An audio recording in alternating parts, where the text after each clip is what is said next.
got this article here from news.com.au. It's something I've been talking about from day one.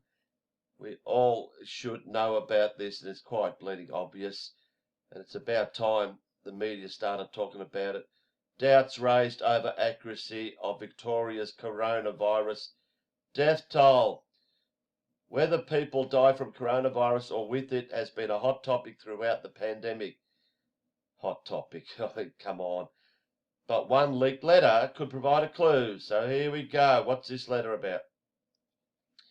The accuracy of Victoria's coronavirus death toll is being brought into question about frickin' time.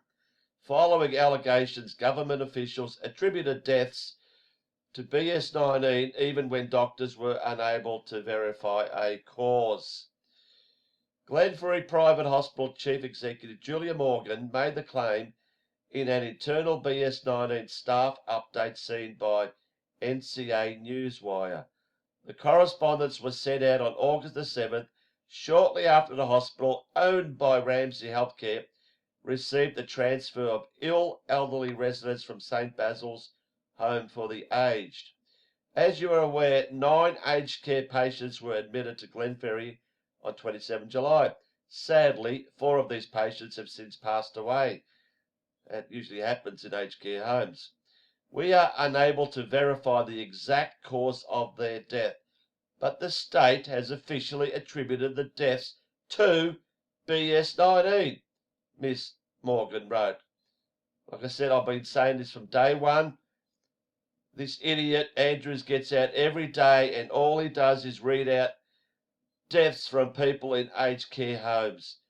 You know, none from children in schools, none from fit teenagers, no one under 50, but it's all about the aged care home. And if people can't see, it's only because these people are dying, because that's what happens when you get old and you go into an aged care home. Clearly, we're seeing here, this woman's come out and said they are fudging the figures. When NCA Newswire tried to contact Miss Morgan, Ramsay Healthcare advised she was no longer working with the company after only stepping into the role earlier this year. I wonder why she's not working for him anymore. A Ramsay Healthcare spokesperson said, "We have been advised to notify the Victorian coroner when a resident who transferred from an aged care facility with BS-19 passes away in one of our hospitals. When this has occurred at Glenferrie Private Hospital, a death certificate has been issued by a doctor following the notification of the death to the coroner's office. The Department of Health and Human Services was contacted for comment, but provided information only on background. In most cases, a doctor determines the causes of death and issues a death certificate. A death certificate may list multiple causes of death.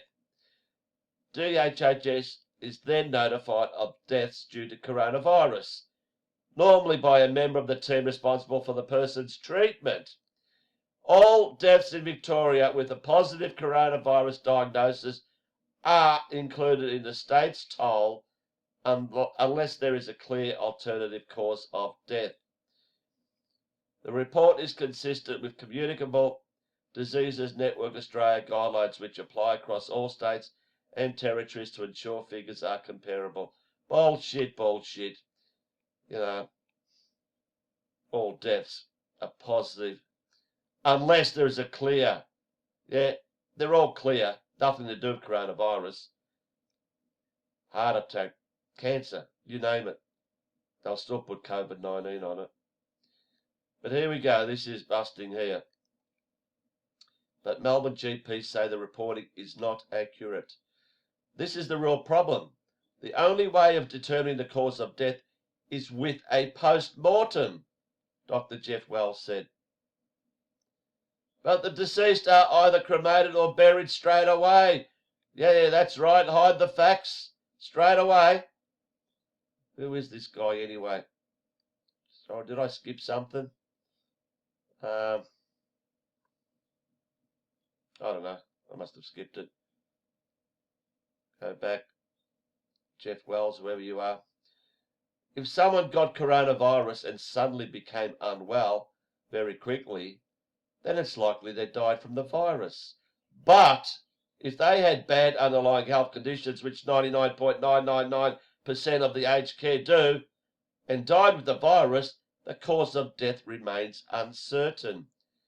The Camberwell doctors said it threw the government's modelling into question. The government is using this data to enhance the lockdown policy, and it's not accurate, Dr. Wells said.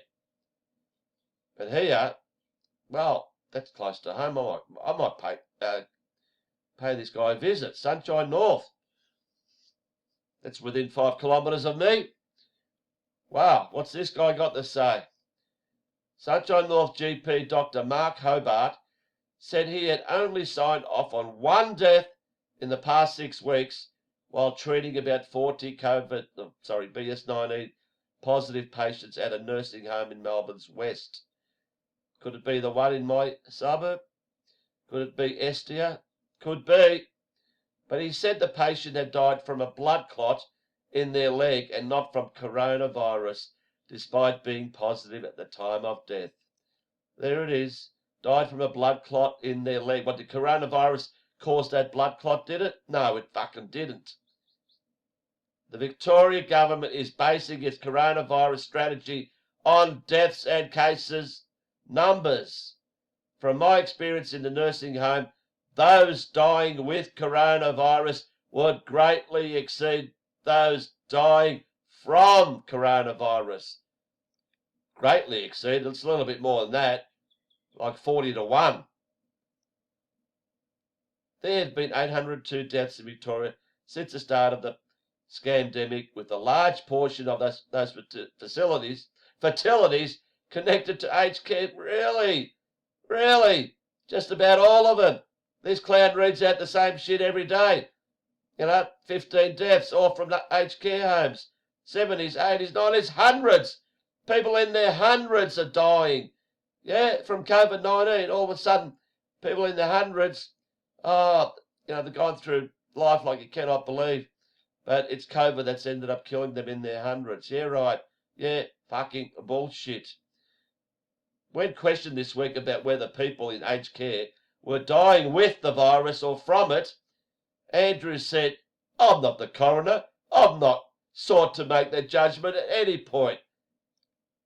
Well, how about we ask Brett Sutton or someone the question? If you want to, run away from it, you know it's bullshit, Andrews. You know you're using the aged care as the numbers to enforce this bullshit lockdown on everyone. And when asked about why people in aged care were still getting infected despite strict lockdown measures, exactly right. They're locked away in their own rooms. They don't go out. They don't mix in the community. There's no reason why this virus should spread in an aged care home. But it does, apparently, in all of them in Melbourne. What's his answer to that? Oh, it was a wildly infectious virus. That's all he could come up with. It's a wildly infectious virus. But hang on. It hasn't infected me. Hasn't infected my neighbours. Hasn't infected with anyone I've spoken to. But it's wildly infectious and wildly crazy about attacking aged care homes. Yeah, Andrews? Whilst aged care is their home, aged care is not where the staff live. The staff live in the local community, and we have community transmission, and therefore the virus can spread. Yeah? So he's using this bullshit that the staff are going into community and spreading the virus. Yeah? The staff are spreading the virus, even though they wear masks and PPE like anyone in any hospital or anywhere today on the street.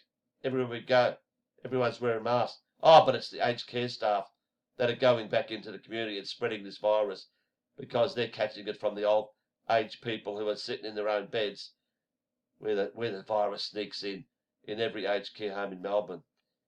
Honestly, like I said, I've said it from day one. This is absolute garbage. They are using the aged care homes. The one here, I don't know what the latest figures are, but it's only a 30-bed home, and they make out it's 55. A 30-bed home, and yet it's 160 cases was the last count. This is going weeks ago. 160 cases in a 30-bed home. Yeah? Sorry, those numbers don't add up. And the whole thing doesn't add up. The whole scamdemic doesn't add up. And the sooner this shit ends, the better.